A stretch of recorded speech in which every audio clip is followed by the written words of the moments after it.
டிஸ்ட்ரிபியூஷனை வந்து அண்டர்ஸ்டாண்ட் பண்ணிக்கிறதுக்கு next discuss பண்ண போகிற கிராஃபிக்கல் மெத்தட் பார்த்தீங்கன்னா ஹிஸ்டோகிராம். ஹிஸ்டோகிராமை பொறுத்தவரை உங்களுக்கு பார் கிராஃப் மாதிரி தான் இருக்குது. ஆனால் ஹிஸ்டோகிராமில் இருக்கிற டேட்டா இன்டர்வல்ஸை குரூப்பாக பண்ணி வச்சுருப்பாங்க. இது கேட்டகரி வைஸாக டேட்டாவை வந்து கிராஃபிக்கலாக ரெப்ரசென்ட் பண்ணுறதுக்கு யூஸ் ஆகுது.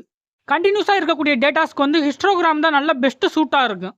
இப்போ ஹிஸ்டோகிராமுக்கு வந்து ஒரு எக்ஸாம்பிள் பார்க்கலாம். ஒரு ப்ராஜெக்ட்டில் 15 டீம் மெம்பர்ஸ் வந்து ஒர்க் பண்ணுறாங்கன்னு வச்சுக்கலாம். அந்த டீம் மெம்பர்ஸ் எல்லாருமே ஒரு வாரத்தில் அந்த ப்ராஜெக்ட்டில் வந்து எவ்வளோ ஹவர்ஸ் வந்து ஸ்பெண்ட் பண்ணி ஒர்க் பண்ணியிருக்காங்கிற டேட்டாவை நம்ம கலெக்ட் பண்ணி எடுத்துக்கலாம். இப்போ நம்ம ஒரு டேபிள் வந்து கிரியேட் பண்ணிக்கலாம். இந்த டேபிளை வந்து 2 காலமாக பிரிச்சுக்கலாம். ஃபஸ்ட்டு காலமில் வந்து ஹவர்ஸோட கவுண்டு, செகண்ட் காலமில் வந்து எவ்வளோ குவான்டிட்டி வந்து டீம் மெம்பர்ஸ் வந்து ஒர்க் பண்ணியிருக்காங்கிறது பார்க்கலாம்.